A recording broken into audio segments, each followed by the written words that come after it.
মানুষের প্রাণ নিয়ে নিয়েছে। আমরা বলে দিতে চাই, এখন নতুন বাংলাদেশে দিল্লি না ঢাকা স্লোগানের বিপরীতে ঢাকা ঢাকা বলার জন্য যদি একটা মানুষও বেঁচে থাকে, এই একটা মানুষের মৃত্যু পর্যন্ত বাংলাদেশের দিল্লির আধিপত্য আর বিস্তার করতে দেওয়া হবে না।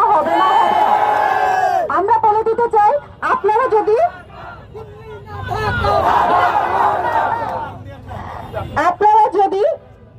মনে করে থাকে যে বাংলাদেশ নতজানু হয়ে থাকবে, বাংলাদেশ আগের মতো আছে, আপনারা ভুল করছেন। আপনারা বাংলাদেশের সাথে যদি বন্ধু রাষ্ট্র হিসেবে থাকতে চান, বন্ধু রাষ্ট্র তো আসলে কখনো ছিলই না, বারবার বন্ধু রাষ্ট্র বলছে কিন্তু কখনো ছিল না। যদি প্রতিবেশী হিসেবে থাকতে চান, প্রতিবেশী হিসেবে থাকুন। আমাদের ঘরের ব্যাপারে আপনার নাক গলানোর কোনো দরকার নাই। আমরা চাই প্রতিবেশী ঘরের বাইরে থাকুক, সীমানার বাইরে থাকুক।